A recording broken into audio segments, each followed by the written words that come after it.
Welcome to the Leadership Journal with your hosts, Nick Helgett and Robbie Woodard, where we cover our journey, struggles, and obstacles that we have overcome, and moments in our careers that have led to growth. Here on Table Talk each week, where we break down various topics and journals of our trials and tribulations. Welcome to the Leadership Journal with your hosts, Nick Helgett, Robbie Woodard, and Jed Stoltz.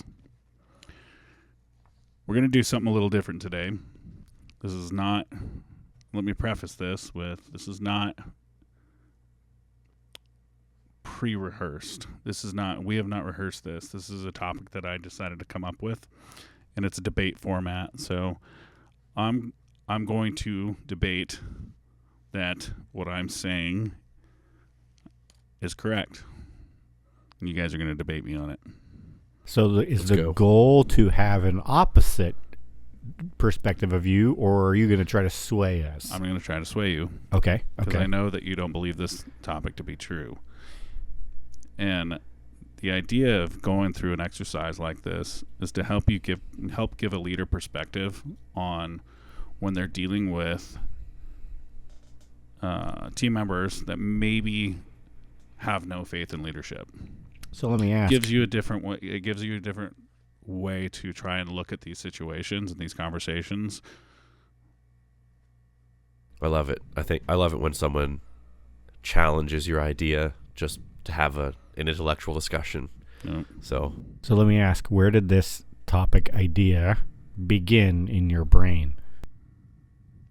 I don't know if I should say on this. All right. We'll talk about it off air. Okay, we'll talk about it later. All right, guys. Nick, give us the topic. Is leadership a scam? I mean, I would say no. I was a supervisor for 10 years. I would say no. Why? Are you trying to pull up me on that one? Are you trying to pull up me? I'm trolling you. All right. What do you think, Jed? What's your thoughts? I'm going to come out with a little bit of humility and just say, I'm not sure I fully understand the question. All right. So let me see here.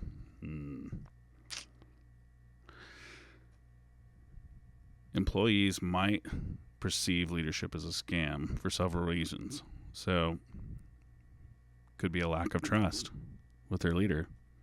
So as a frontline leader, we have to, the foundation of our strategies of getting to know people is building relationships and building trust. Right? That's entirely what leadership is based off of. Yes. Well, one of the three key things that leadership is based off of, but yes. Okay. I don't trust you. Why? So, nothing you've done for me as my leader has benefited me and helped me achieve any goal that I've had. Oh, okay. So, has there been any conversations or any kind of development talk or any kind of pursuing growth? Yep. Has it been with the previous supervisor or with me? I have come to you. Okay. This is hypothetical. I know. You have to remember that. I know. But I've come to you several times, and I've told you the path that I want to go down. We've had no follow-ups, and I feel like I'm pushed to the side. Okay.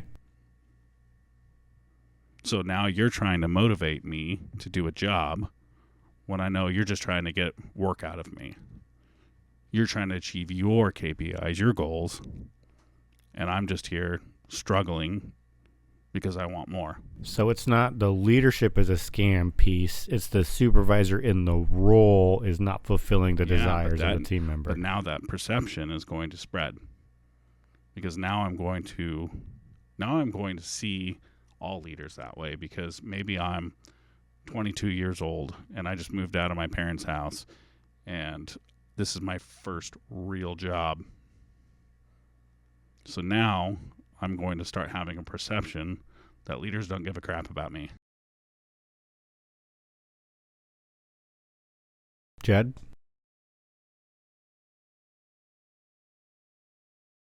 I'm going to go ahead and say no. How do you combat that?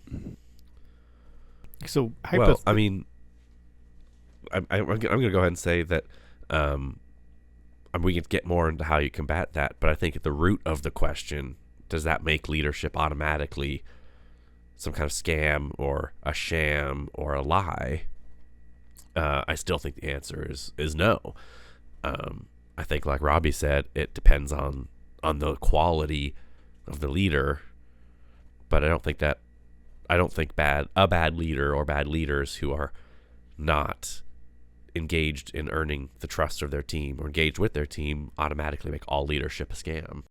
And I would agree with that, because when, like, even in this hypothetical situation, you have a team member who is either really young or is incredibly experienced, and they have a set perspective about how their leaders are, so that one perspective cascades to everybody else, no matter who it is. So bias comes into play, and bias is probably the strongest emotion out of everything that we deal with on a daily basis, because it's my perspective, it's my view, it's who I am. So if that person's ingrained in their own bias, you can't, without a lot of digging and a lot of teeth, get them out of that spot. And it's not easy to combat. But that wouldn't make leadership a scam. Okay. I mean, would you agree? Yeah. Okay. So now I've noticed that my leadership has poor leadership practices. They don't inspire. They don't support me. They don't recognize the contributions that I give to the team. And so now it's altered my perception of my leadership.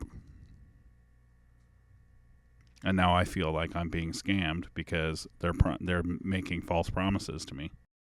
So is this, go with me on this tangent real quick, but like, is this team member that feels like they are contributing very well, or that they are doing so much for the team and they're not getting recognized for it? Is it just their perspective of what they're accomplishing every day? Is it their team saying that they're doing a lot? Is it just them wanting recognition? I feel like I'm doing a ton. Okay. I feel like I'm going out of my way to contribute to the team. And if I'm not contributing to the team in the right ways, I'm not getting that feedback. What promises have been made? Yeah. Well, yeah. You mentioned that So I've come to my leadership and I've said, I want more. I want a new career path. And they say, okay, I'm here to help. I'm going to do, let's sit down. Let's come up with an individual development plan. And then that never happens. So the leader is not following through with what they're saying they're doing. Okay, so follow through is one of the key principles of leadership: trust and follow up, or following through on what you're saying. Say what you do and do what you say. But on the trope side, if that team member puts it forward and then they do nothing as well on that other end, then they are allowing their own development to be stifled by an incorrect person. Ooh, I'm going to switch to Nick's side for a minute, because I've heard that. I've heard those words before in my development. So have I. A lot. Yeah. And I'm not 100% against the idea that you have to take some ownership in your development. Excuse me. I apologize, everybody. I've got a cold. However, you don't know what you don't know. True. Mm-hmm. And it is your leader's responsibility to help you identify those gaps. I remember early on in my journey to try to get into leadership, I had a leader tell me, you just got to own it. And I couldn't figure out what it was. And that was the only thing that was the reoccurring message that was given me. Come on, man, you just got to own it. You just got to do it. You just got to own it. And I know you and I had this conversation several times, Jed, when we were hourly. What is it? Right. What is it? What do I got to own? What do I got to do differently? How do I look at these situations differently? How do I approach these situations differently? Right. What am I missing? Well, and in this scenario, you can't tell somebody on your team that they're a leader on the team, right? You're a leader of your peers, and when you say, that's great, I'd like to be a leader by title, how do I bridge that gap? And say, well, you just got to own it. Well, I thought I was owning it. You're telling me I'm a leader in this way, so how do I transition to this side? You just got to own it. Own what? Mm-hmm. I thought I am owning it. I thought that was what I was doing. I thought that was how I became a leader of my peers or a leader on my team. And I understand exactly what you're saying there, because I have also lived that life. I've also been that person who's trying to make that transition, who's been told, I see you're a leader. It's obvious. You're a great leader. I've had a boss tell me I would be so happy to work for you, and then do the exact same thing. Well, you just got to own your own development. Okay. Well, point me in the right direction, and I'll start that ball rolling. I'll own it. Well, you just got to own it. That's, you just got to own it. Well, what does that mean? Mm-hmm. For me, I've had a lot of conversations with a lot of different leaders trying to pursue my own career development, my own career growth. And the common theme was also, you got to own your own development. And I would, rather than just in my frustration in that moment, I wrote off that leader, that they were no longer going to be helping me with my development. And I went to somebody else. And then I found another partner who valued development more than that current leader, that showed me that they were more willing to help me figure it out. Yeah. That's definitely a way to try to own your development, but you're still looking for someone else's guidance, right? Yeah. And that's the piece I'm not getting from my current leader. Yeah. So, I think like your initial scenario that was posed right early in the podcast, I think I'm kind of in the same boat as far as, I don't know that makes leadership inherently negative, but I think this individual leader is not leading. That leader in question is doing two things. They are promising that they can help you develop, and then they are completely dodging the bridge. They're not allowing it to be there, because either they themselves struggle with developing their own goal, or they don't care enough. And if they don't care enough, well, they're no longer a leader. They are now just a manager or a supervisor. They're just there to get a job done and not to help anyone else take the next bench spot. And that's where I sit with that. Yeah, one of my thoughts was also that this individual, in my experience, I believe probably had the best of intentions. In fact, I can almost guarantee it based on later experiences I had with this person. I think they absolutely meant to help me down that career path, but I don't know why at the time it didn't really go anywhere. But the best laid plans, right? Isn't that the phrase? Piss poor planning leads to piss poor performance. No, there's something else. I can't remember what it is. Maybe we should edit this little section out. But there's a phrase that, that's the road to hell is paved with good intentions. Yep. Love that one. That's what it yes. is, right? So I think they had the best of intentions, but that's only going to get you so far. What about when an employee's perception of leadership can be altered due to disconnection from reality? So leaders who are out of touch with day-to-day challenges faced by employees may seem disconnected, leading to skepticism about their intentions. Okay, so let's... Sorry, can you say that one more time? Yeah. Leaders who are out of touch with day-to-day challenges faced by employees may seem disconnected, leading to skepticism about their intentions. So let's go back to our three worlds conversation. I know, Jed, you weren't part of that conversation with us. It was me and Nick. But go back to the real world, world number one. A lot of leaders get promoted into companies. They don't know how processes happen, function, or exist in the real world. They're in, well, some people call it la land, with what the computer and the book says it should happen, and then what physically can and cannot be done. The black line versus the blue line. The black line versus blue line. And then when you've got those leaders that are so focused on, well, the book says this, the book says this, the book says this, and they never listen to their team, and they don't try to seek real world applications for anything, that right there shows you don't care about helping the team perform, because you just want them to follow the rules. But you don't understand the real world applications of what they're asking. All right. Am I close? It's all about perception. I mean, it is all about perception. Perception is king.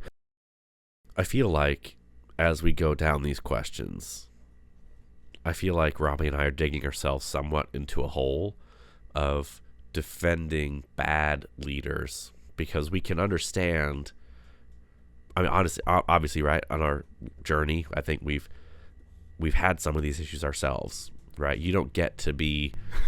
I have had a lot of issues and struggles myself. No one is. I shouldn't say nobody. There's probably somebody, but most of us aren't just automatically effective leaders, right?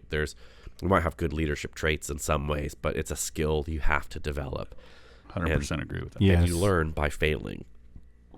And, I think we've either experienced the leader who is doing these things to us and we learn from it that way, or we have been the leader who's done some of these things, perhaps with the best of intentions, and we've been the ones to fail our team, and we've learned that way. Yep. And so I think from my end, I have a little bit of empathy for some of these leaders, some of these scenarios the leaders in these scenarios you're posing, and I feel like it's a slippery slope from like, well, let's think about this a little differently, to justifying bad leadership because we've been there.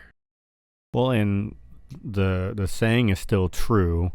If you can't be humble enough to admit that you were wrong, then you're never going to learn from the instance that you just experienced. Or however that phrase goes, but like humility comes with being a leader. If you can't admit you're wrong, then get off your high horse, go do something else. Yeah. I'm going to be very curt with that, but that's just where I sit with it. What about if I'm an employee and I've started and continue to be in a culture of fear, environments where employees feel threatened or undervalued? They may view leadership as a tool for control rather than support. I mean, that goes back to a conversation where leaders are people manipulators rather than people inspirers. We don't just play mandolin with people's lives and emotions as leaders. We are there to teach, mentor, develop, and inspire. And you have to be able to do all of those to carry forth something. Yeah. I mean, I agree. I think this also falls into kind of the same category of, I think this is a failure of individual leadership. I will say, right, what you're talking about, that culture of fear, and leadership drives culture, right? Everywhere you go, no matter what the issue is, leadership is driving the culture. They might not think they're doing it. They might think it's the employees. They might think it's the company. They might think it's whatever. But at the end of the day, leadership is driving the culture. And so whether that's, again, right, I think the question is raised, is this reflective upon leadership as a concept, or just leaders who are poor leaders creating issues? And I would say this is another example of something that reflects poorly upon leaders who are ineffective and using fear. I do want to touch a little bit, though, Robbie, on what you were talking about, the idea of professional manipulators and not plucking people like mandolin strings and making them do what you want, but rather motivating and inspiring, right? I agree, right? I do. I think that's absolutely the right way to look at it. I wonder if it's just a touch semantic. I can see that. Right. I mean, at the end of the day, if you're going to run with your analogy of like a mandolin, if you're going to play the mandolin and you'll play it well and beautifully, you have to know where and when to pluck each string. You have to know what each string sounds like, what its qualities are, and the right time to utilize it. And I feel like when it comes to inspiring and mentoring your team, it's the same way. You have to know your team intimately, for lack of a better phrase, although maybe that's the right one. Maybe. You have to know your team fairly intimately so that you know what it is that they need to be inspired. And I think in a way, right, whether you mean it, I think we take manipulation to be such a negative word, but I think in this context, it could be more positive than we're giving it credit for, right? Yeah. You're still making an impact in somebody's life, changing somebody's life or their career. The idea, I think, is that you're manipulating it for the better rather than for the worse or for your own gain. So I agree. I think the right way to think about it is in a more positive tone. I like to hear the words motivation and inspire, but I also I can align with the concept of being a professional manipulator if you think about it in a more positive sense and less in a, I'm going to make you do what I want because even though you don't want to sense. I think we think of manipulation too much like that, whereas manipulation is really just changing something. Yeah, it's changing or influencing something to happen in a particular way. Yeah. Rather than just organically happening, you're making it do something else. Yeah, and I think how you do that matters, Yeah. right? I mean, if you have a lump of clay and you gently form it with your fingers and you massage it and mold it into the shape that you want, right? That can be a very positive experience, I suppose. It looks much different than taking your fist and pounding that clay into whatever shape, right? And I think that when we think of manipulation, we tend to think of it in a more violent term. It's taking that clay and just punching it flat into a plate instead of putting it on the wheel and gently spinning it into a bowl. At the end of the day, you're manipulating that clay no matter what. How you do it matters. Well, yeah. And I think that that's kind of where, for me, when I think of that distinction between, well, I don't want to manipulate my team. I want to inspire and motivate them.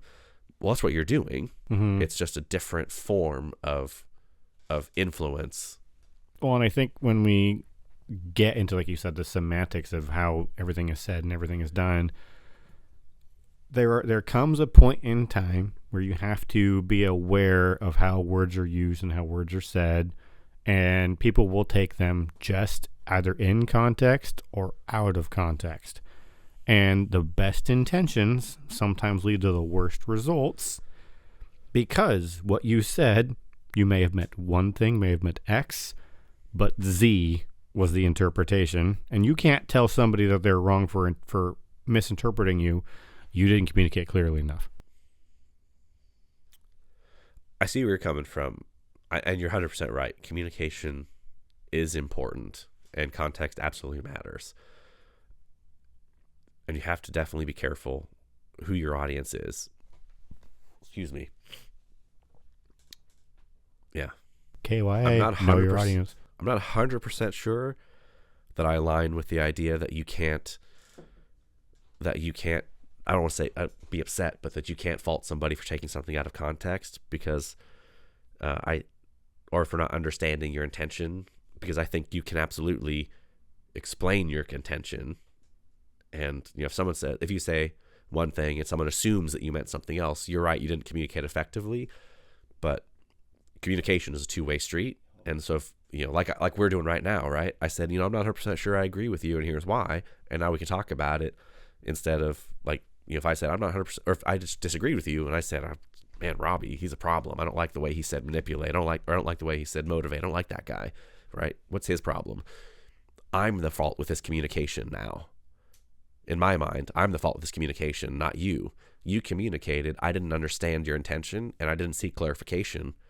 I just assumed that I knew what you meant, and I kept that inside, and I made that your problem. And assumptions are bad, no matter how we look at it. You know what assume means, right? Yes. Okay. That was quite a tangent, and I apologize for getting off on that tangent. I think it was doable. I think it was very, very much so connected. So, kind of my last point here, and I want to wrap up this piece of it. So, I'm trying to look at this from an employee perspective. I can tell. So, negative experiences, past experiences with poor leadership can create general mistrust in leadership and, affect them trying to seek developmental opportunities for the future.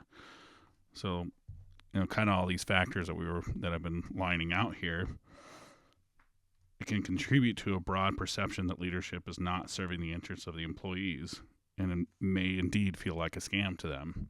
Because, to a point that you brought up in a previous podcast, Jed, companies often focus on the customer, and if they take care of the employees will take care of the customers. And so we talked pretty in depth about that in a previous podcast. And now I kind of want to flip the script on you a little bit. And let's look at this from a leadership perspective. Okay. What about you, Robby? would you start to feel like leadership is a scam, like your position is a scam because of overwhelming responsibility with insufficient support? Because frontline leaders often they're burdened with extra responsibility and more things responsibilities to take care of, juggling a lot that of far glass exceed their balls. authority, right? I'm constantly asked to do things that are, and we've talked about this before, the idea of decision rights, right? They're far outside my understanding of my decision rights, but I'm expected to, take this on. We're tasked with keeping teams productive, managing conflicts between either yourself and an employee or two employees or, what have you. You're implementing policies that maybe you don't agree with. You're being tasked so much and you don't feel like you have the bandwidth to handle all of it, which causes undue stress, burnout. And then you start to feel like you're being set up to fail. I've been in that spot many times, many days where I felt frustrated. And I had to ask myself, what is my actual responsibility? And then is this extra responsibility stretching what I can do? Or is it just flat out meant to frustrate me? It's about your perception of it. Mm-hmm. So I definitely view the role of a frontline leader as being a noble role. It's essential, but it has its negatives, right? So, just goes back to a thought that popped in my head and I have to share it. But if people could just show up to work, do their job, and go home, there wouldn't be a need for leaders or supervisors, because people are just grown-ups and be able to just do what they need to do. But because enough people have not shown that they can do stuff without supervision, they're not. I can show up every day and do my job and knock it out of the park every day, but I'm looking for more. Yeah, you are goal-oriented, you're a self-starter, you're motivated and initiative-driven, but not everyone is like that. Right?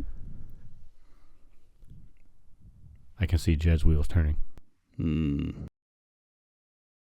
I'd be lying if I said I hadn't thought the same thought that you just said, especially in a particularly stressful day or when dealing with a personnel issue that seems especially, I'll say, immature. How about that? Daunting. And I think we've all experienced those issues where something happens on your team, usually between team members. They may be two on your team, might be team members on your team and another team.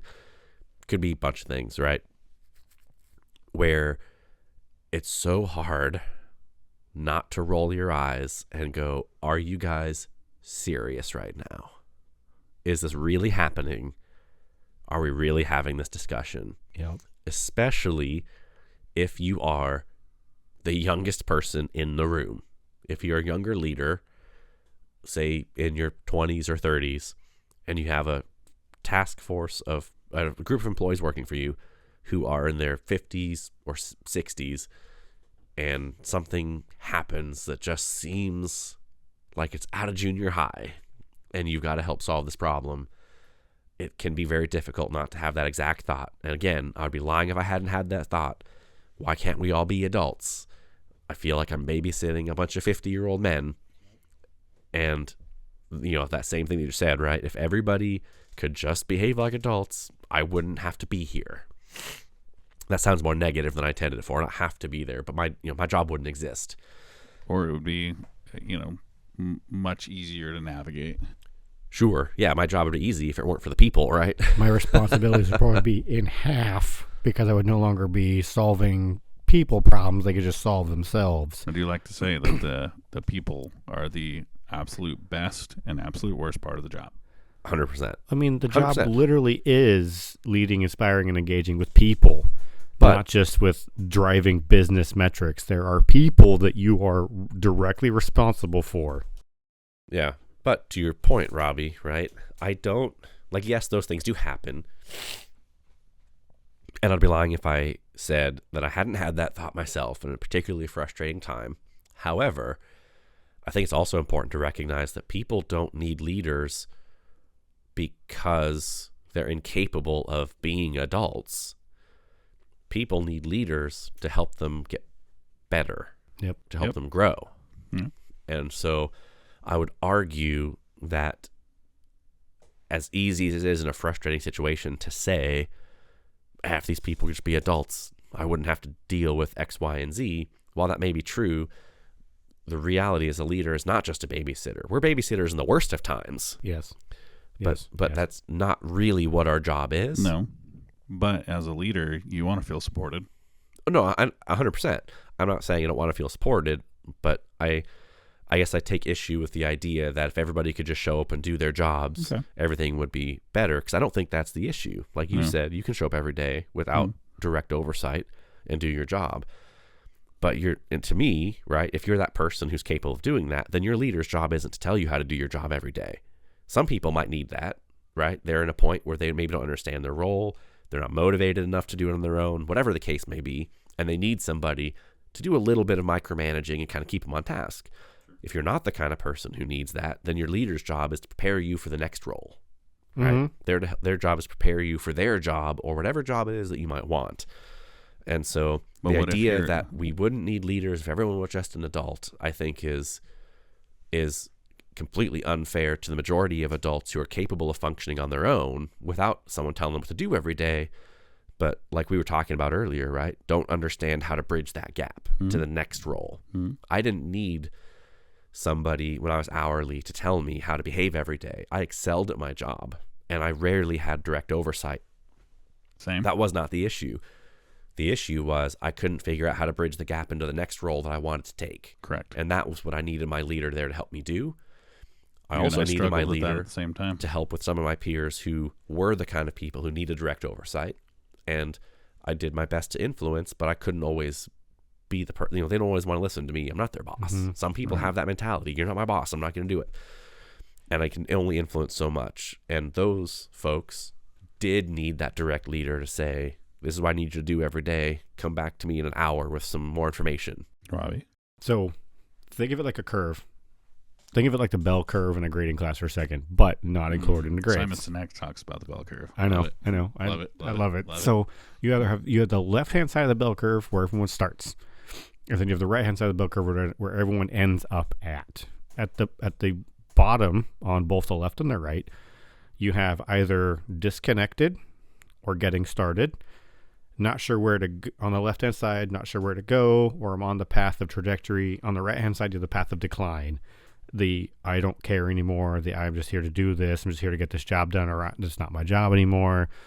And it's two very big extremes where in the exact center, you have I'm ready for the next role.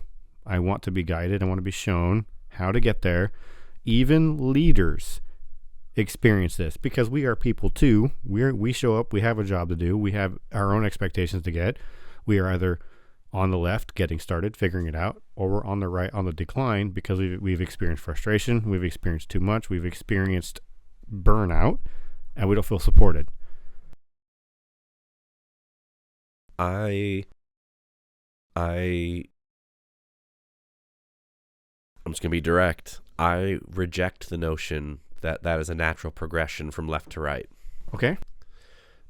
I do think it's probably pretty common for people to start on that left-hand side and as they grow kind of gravitate towards the middle, but I don't think by default that means you end up on the right-hand side.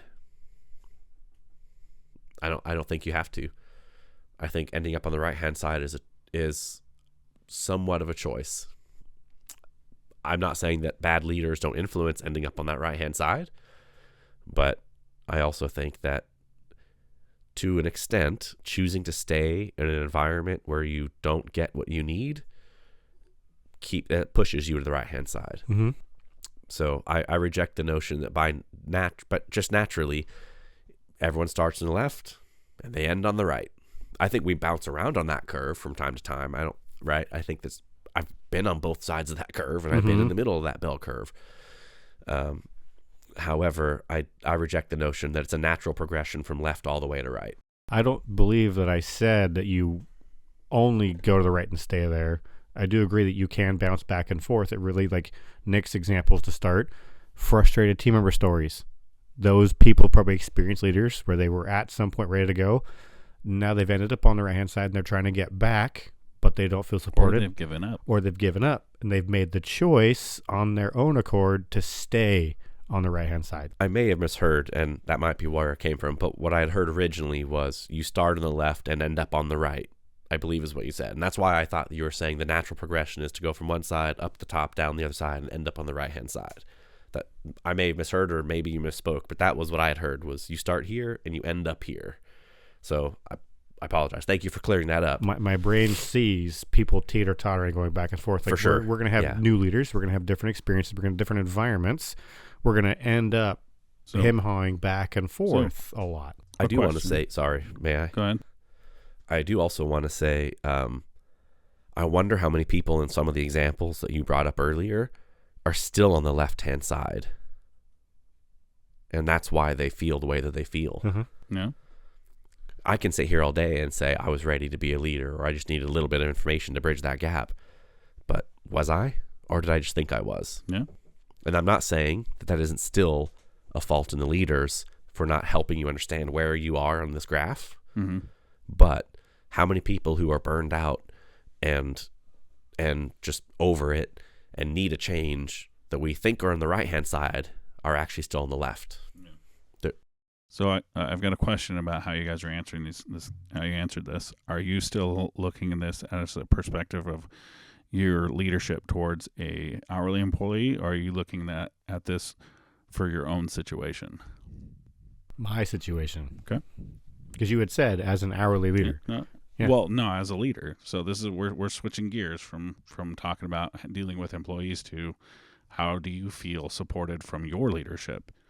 Because we all have a boss, unless you're, top dog in the company. So we all have somebody we report to. Well, even the top boss has shareholders most of the time that they respond to. So there's someone else. Sure. But are you answering this from the perspective of still looking at it with how you interact with your team, or are you looking at this from a perspective of how you interact with your leadership? I think for me, a little bit of both. Okay. I have some experience, like we've talked about, being that hourly person, trying to make that progression. We've talked about that ad nauseum, I think. And I've been a leader who's been unhappy in my role and unhappy with my supervision, unhappy with the company that I work for, and has transitioned into a leadership role in companies where I'm much happier with my supervision, with my supervisors, my leadership. Good. And with the company that I work for, Yeah. and has changed leadership within that same company and experienced different types of leadership and different leaders. And I've also changed teams inside that company. The people who report to me have changed since I've been in these companies. And so I think for me, I'm looking at it kind of from both sides. Good. All right. So you touched on something. I'm gonna kind of key in on here. You said you were at a company where you were a leader and you were not happy with your leadership. Did that stem from a lack of recognition and reward in that position? Recognition for the hard work that you were putting in, the hours you were putting in, the fatigue that you were feeling? That was a factor. Okay.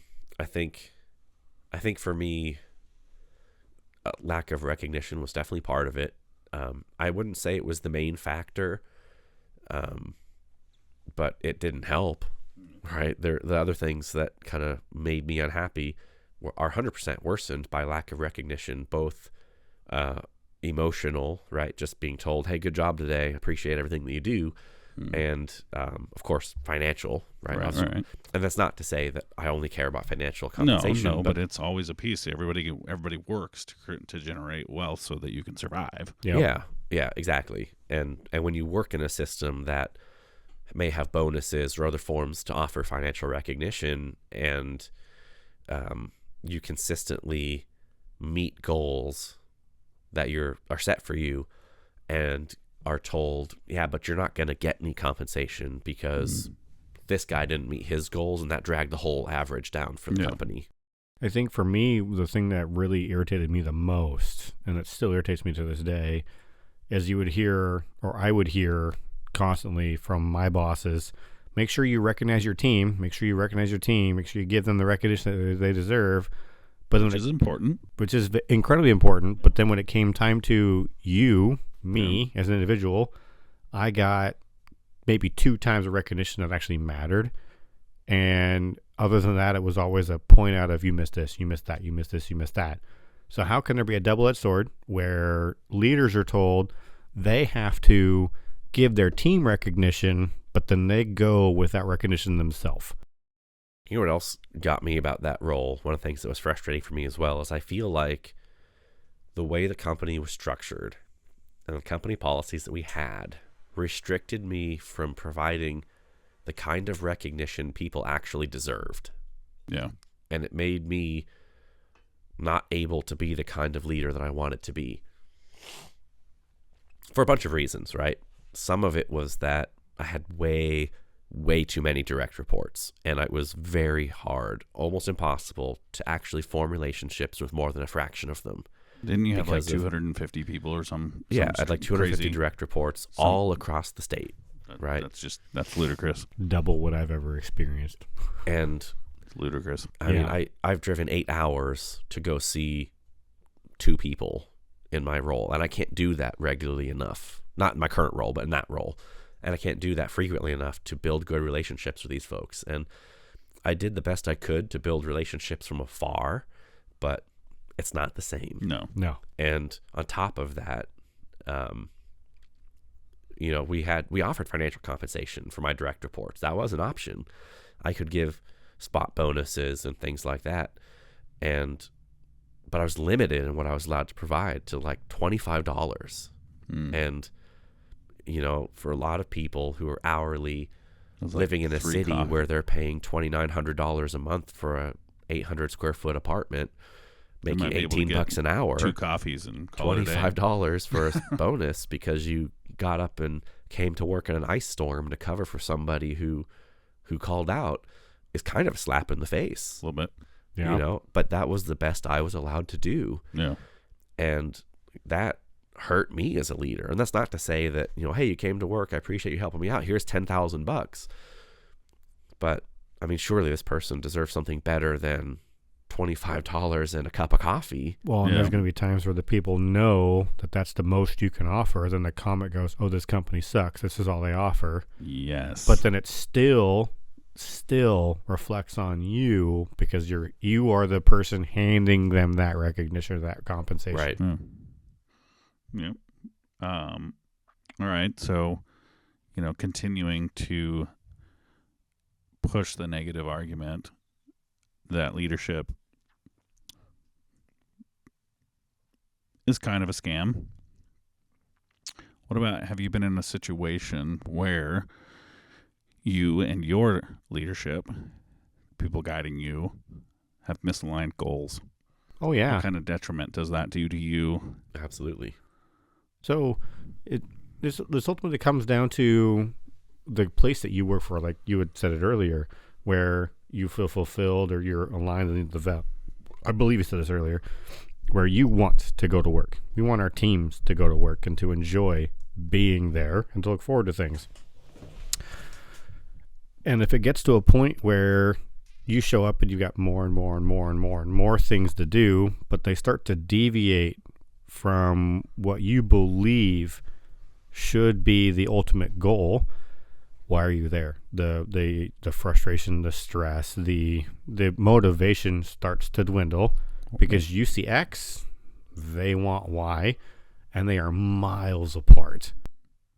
What if I feel like I can't leave that job because they pay me just enough to be like, all right, so they pay me enough of a competitive wage to keep me here, but my goals are misaligned and I can't accomplish anything? Are we just doing this whole podcast about my last job? No.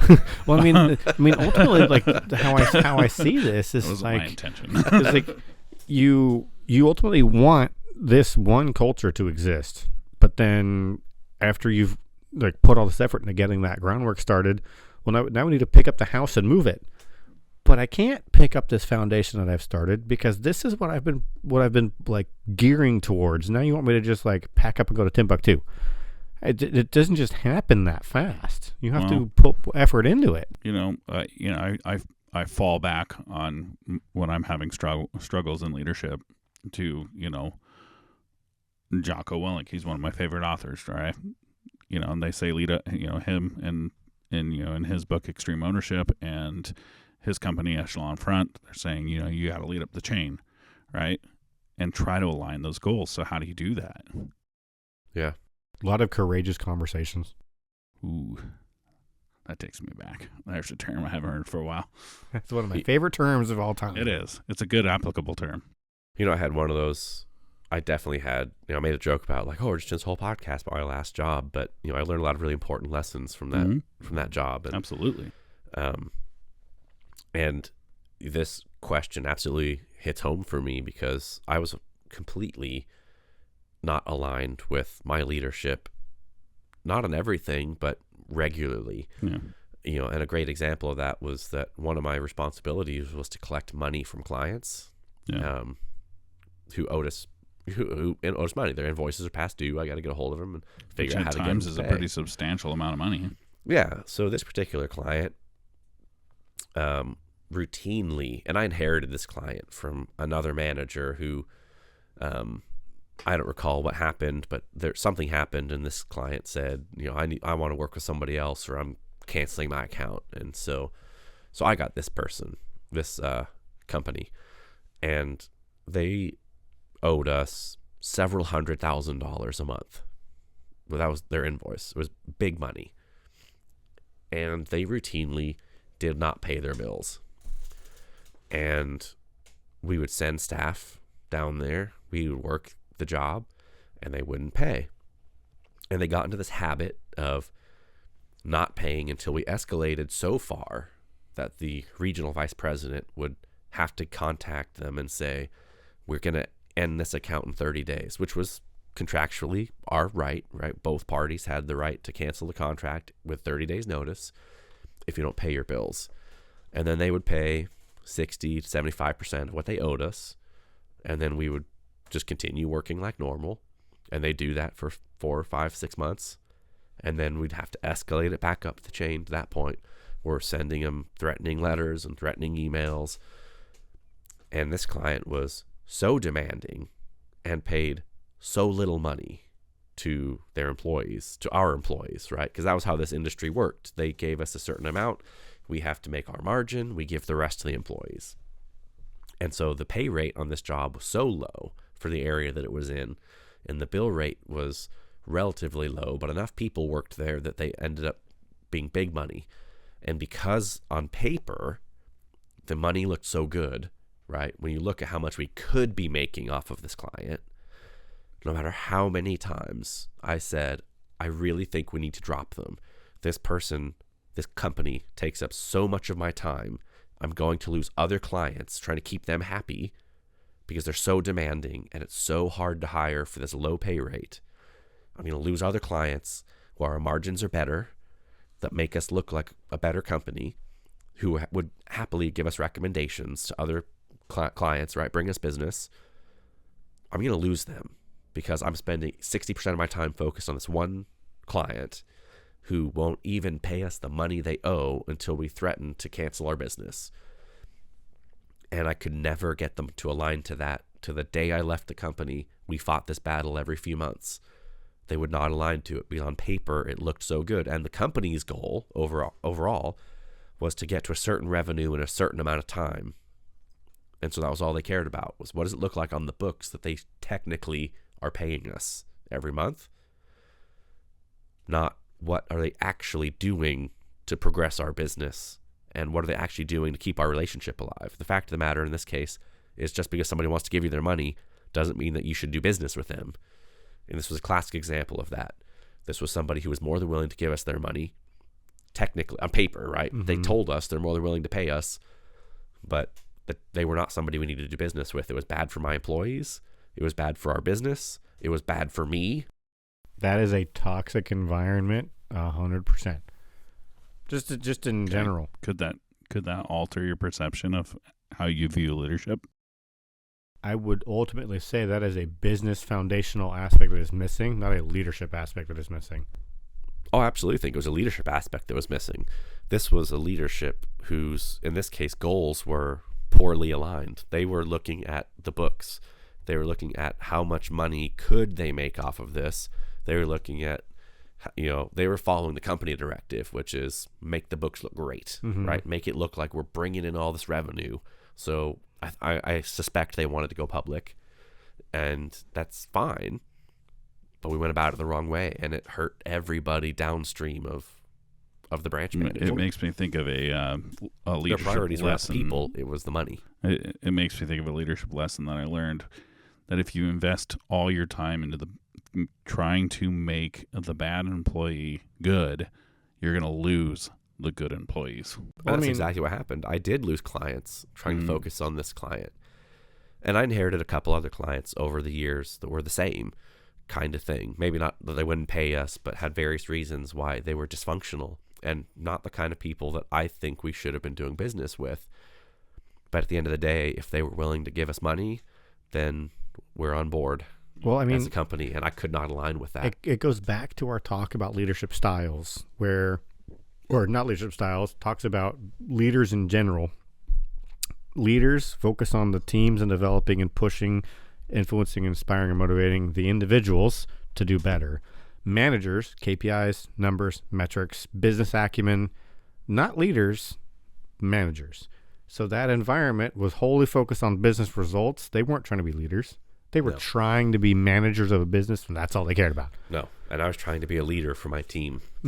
And that misalignment there puts so much weight on the person that wants to improve and very little weight on the shoulders of people that actually just don't care. Yeah. So it leads me to my next question. So I think this conversation's been very good. I think it's I got one more piece actually two more pieces to toss at you. So say you're working for a place that has limited career advancement. So they they say, we promote within, but every time that next position that you want to go for comes available, they hire from outside every time. So would that start to discourage you into thinking that your options are limited? I mean, I know from experience it made me feel like the role I was going to, I need to now shift myself, or I don't belong in this environment because they promise one thing and do another. Well, in many organizations, frontline leadership roles are viewed as dead-end positions. They create a lot of value, but they often don't lead to meaningful career advancement. So, many frontline leaders find themselves stuck in a loop, unable to transition to higher levels due to a lack of strategic membership and mentorship, there's the word, and career development. So that stagnation can start to feel like a scam to those who invest the time and energy into their roles, only to find that their efforts yield little in terms of career progression. So one of the things that always sticks out to me, that has put a lot of salt in my mouth and has made me very sour towards some things, getting told you have to master being a leader to get out of being a leader, but then they promote people that haven't mastered being a leader. Wow, I'm sitting right here. Into other roles that they failed as a leader. They fail upwards. Yeah, they fail upwards, but you can't move on until you master being a leader to not be responsible for people anymore. That just seems backwards. No. Wasn't that a movie? No, that's Master and Commander. Mm-hmm. Yeah. Sorry. If you want, and I really wish companies would stop using this phrase, to no longer be a leader, you need to master leading people. Well, you should be able to lead people, to be good at it, to do more leading people, not get out of being a leader because now you've quote unquote mastered the role. You can't master being a people leader. It's really difficult. in my opinion, no mastering this skill. It's ever changing. Exactly. Your environments are changing. People are going to change. People's perception to their environment changes. I'm still trying to digest the phrase, you have to master being a leader, in the context of trying to get into a new role. Do you have any more context there? Any more information? I mean, what does that mean? So I wanted to... Like, why would you have to master leadership or being a leader in order to get into another role? I don't know, but that was... I've had 5 bosses tell me that. You need to master being... Really? Yeah, you have to master being a leader to get out, to no longer be in a leadership position. I excel with data analytics, with problem solving, with root causing, with looking at situations. I do struggle at times with leading people because there's a lot of intricacies to go into it, and there's some things that I am still working through. But I wanted to be in a role where I was individually contributing, but to get to that role, I had to master the people aspect. Even though I would not need it in this role anymore, they believed I needed to master the people. Okay. So, I mean, I still don't fully understand the concept of needing to master leadership in order to get into an individual contributor role. However, I would argue that you do need leadership skills in an individual contributor role. But to where you're no longer just a leader, you're now an individual contributor. Yeah. I feel like 100%. When they said that to me, but then they would put someone in that role that had no leadership skill, had never led teams, had never been any kind of supervisor, but yet I couldn't get to that role because they felt like I needed it. Well, I'm not saying that they made the right decision. What I am saying is I think we need to challenge our idea of what a team is. I think in this context, right, that we've talked about most of this podcast, we've talked about team as being the people who report to us and or the people we work directly with, right? Mm-hmm. The reality of a team is the team is everybody that you need to accomplish your mission. And as an individual contributor, you still have a mission, right?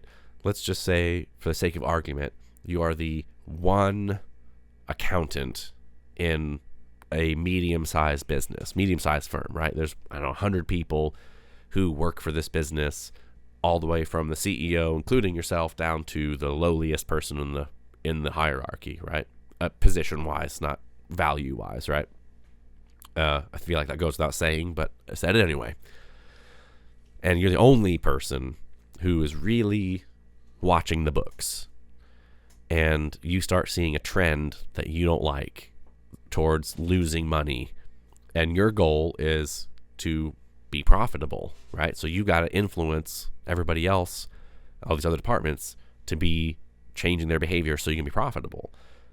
That's where what we were talking about earlier, right? That professional manipulator, if you will call it that, or that ability to motivate and inspire, to influence others comes into play. Your mission is to help make the company profitable. Obviously, that's part of their mission too, but they've got other missions, depending on what their roles are, that are aside from that. Your main mission is make sure that we're legal and that we're profitable. And you might be the only person with that mission, but you have to work with everybody else to accomplish that mission. You cannot be the only accountant in this business and say, my goal is to make us profitable. I'm going to throw down the hammer. I'm going to dictate what we're going to do. I'm not a leader. I'm the accountant, right? You can't do that, especially because, let's be honest, as the only accountant, you probably don't have any real authority over most people in the business.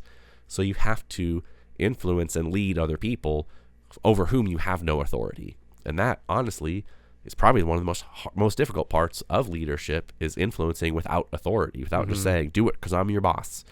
And so I would argue that if you're trying to go from any position of leadership into an individual contributor role, those are valuable skills, and probably extra valuable in those roles, even more so because you can't default back to that command and control. I'm your boss and I said so do it to get results. And I'm not saying you should do that, but right at the absolute worst case scenario, that's technically an option you always have in your back pocket. Because I said so, I'm your boss. Do it or go home.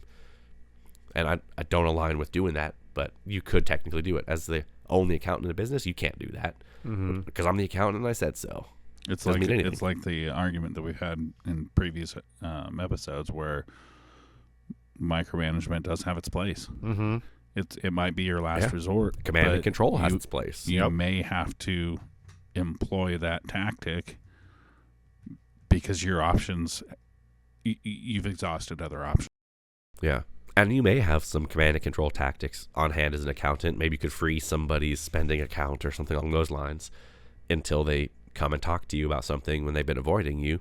But you do that to enough people or the wrong people, and you're going to find yourself out on the street. And then your tactic didn't really work all that well. You might have frozen their accounts, but now you're out of a job. Mm-hmm. And I'm not advocating for any of those things, of course. But No. my point is that I think the skills that you learn in leadership for how to influence somebody's behavior, influence somebody's ways of thinking, without having to say, because I'm your boss and I said so, are vital skills when you're working as an individual contributor, because you may not have any kind of authority anymore. You have a responsibility, but no authority.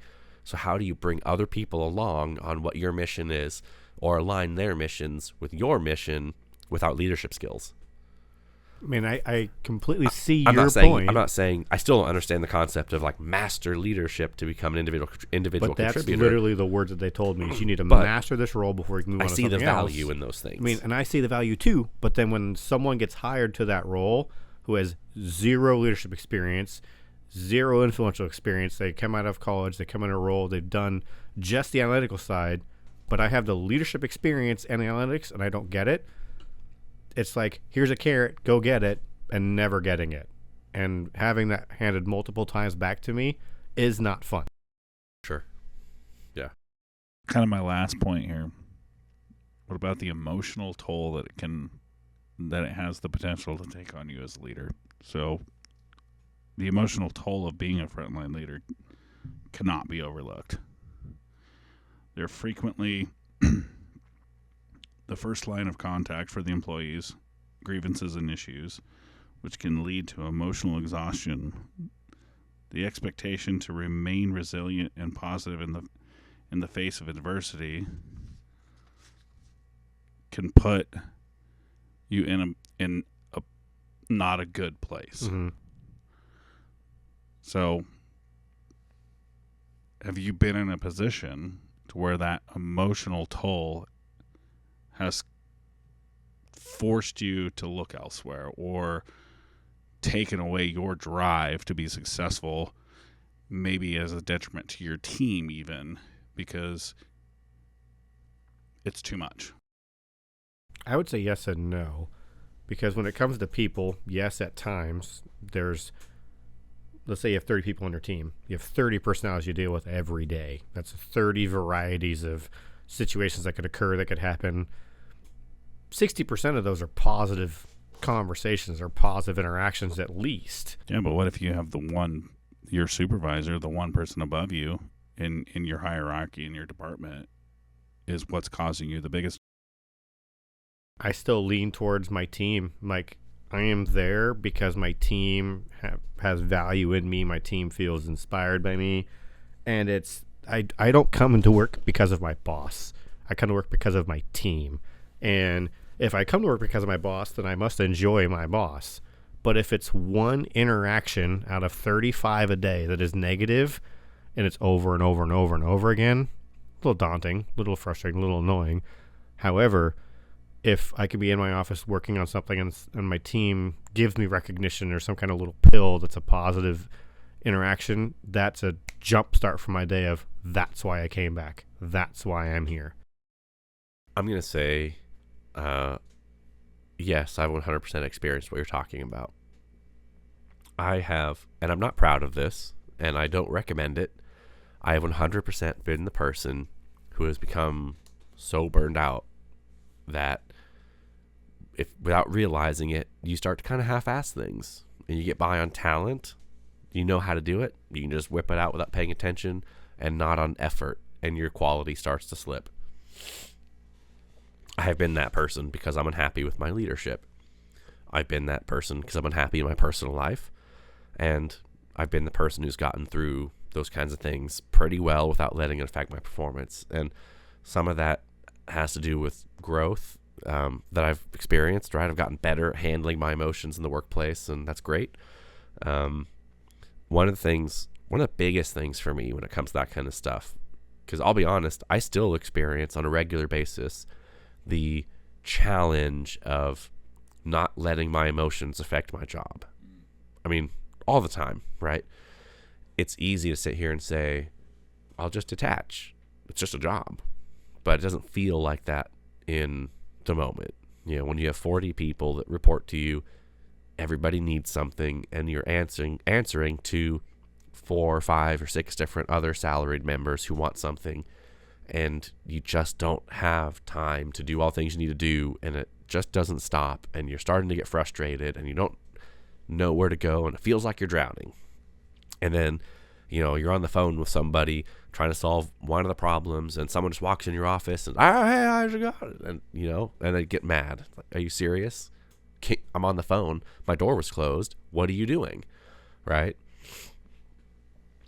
I 100% understand that. And as a leader, you know, you can't, it's okay to say, and I did this recently with one of my direct reports. Hey, I'm on the phone. Can I get back to you in a minute, please? Right? Exactly that thing happened. And I did get back to them, and that was fine. But I can't be upset at that individual. I can't take it out on them that I'm upset. I have to have a positive interaction with that person. But that doesn't help me feel better. And one of the things I think that's helped me in my career with leadership, maintain the right attitude with my direct reports, is something that Simon Sinek said. And I don't think this is copyrighted, so I think I'm free to say it on the air, but he said it many times in podcasts, books, public appearances. He always says, it's okay to cry, but never cry alone.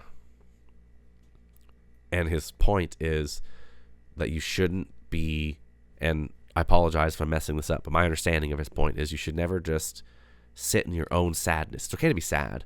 It's okay to be upset. It's okay to be frustrated. But you should never sit there by yourself, wallowing in your own sadness, just being sad, because you're not going to get anywhere.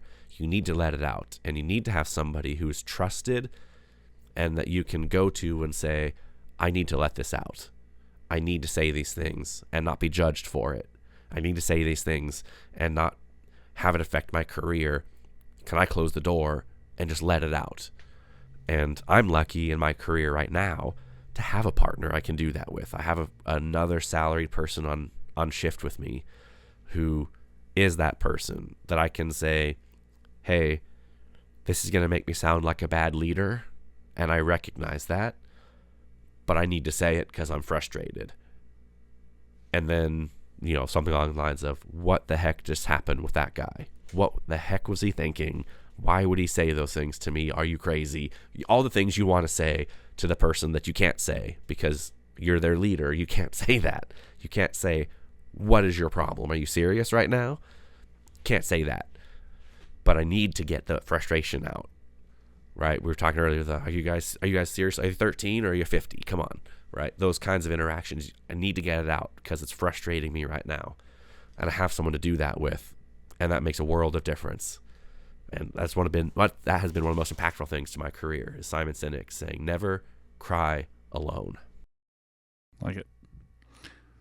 So the idea of this exercise, my vision for this exercise was, if you're an hourly person wanting to get into that next role, you feel stagnant and you feel like you're not being supported, or you are a frontline leader and you're trying to get to the next level, or you're trying to accomplish certain goals and you're not getting there. The idea is to hopefully give anybody listening to this a different way of looking at their situation. And that could mean you might be in the wrong company to achieve the goals that you're looking for. You might be looking at your situation in a way that's stifling your growth. So hopefully this exercise has helped somebody look at their situation differently, because that's part of owning it, right? That's part of owning your development, is assessing your situation to find out what's right for you in the direction that you want to go. Love it. Yeah, 100%. I mean, if there's one thing I've learned in my career besides never cry alone, right? It's that you have value and you bring value. And just because your current leadership or your company doesn't see it doesn't mean it isn't there. Mm-hmm. And I'm not saying that means you don't have room to grow. We No. all have room to grow. Absolutely. We all have things we need to improve on.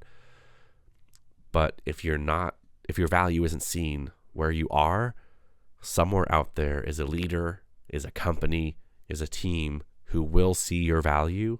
They will see what you can be, and they will help you get there. If that's not where you're at, maybe it's time for a change. Yep. 'Cause I mean, I can speak from experience where I stayed, and I don't regret staying at the same company for shy of 21 years. But I learned a lot of good valuable lessons, and at times I did feel stuck.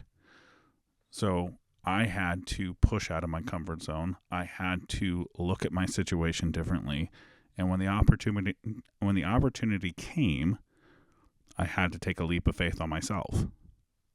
And I've grown as a result. You know, maybe my current company, I won't be there for 20 years. Maybe I will, maybe I won't. I don't know. I can't see the future. But right now, I feel I'm moving in the direction I need to go. And when it comes to a point where I feel like I might need a change, I'm now better equipped and have the courage to do that if I need to. So One of the things that really sticks out to me when it comes to leadership is we've talked about it a couple times. People don't leave companies, they leave bosses. But one of the things that really stands out to me that will always remain true, people will remember how you made them feel, how you treated them, and how you were, and the good, the bad, the ugly, whatever it is. They will remember those interactions with you, but not the company that they worked for. So when it comes to being a leader, you touch so many lives in different ways, and you have an impact on every individual person, and how you get that is completely up to you and how you want to just extract those interactions. Yep. So hopefully this message has reached at least one person, and I really appreciate your guys' willingness to be able to be a part of this. So I want to say thank you to listeners, and thank you to my co-hosts. I love the pitch, the different topic this time. I don't think we ever did come to a conclusion, but I had fun. Yeah, I would definitely say that leadership's not a scam. It's a tried and true obstacle course, and it's different every day. I feel like if you feel like leadership is a scam, I encourage you to look at it differently. Love that, Nick. All right, guys, catch us next week on our next episode of Leadership Journal, and enjoy your week and listen to this a couple times if you want. Thank you. Thank you, guys. Bye.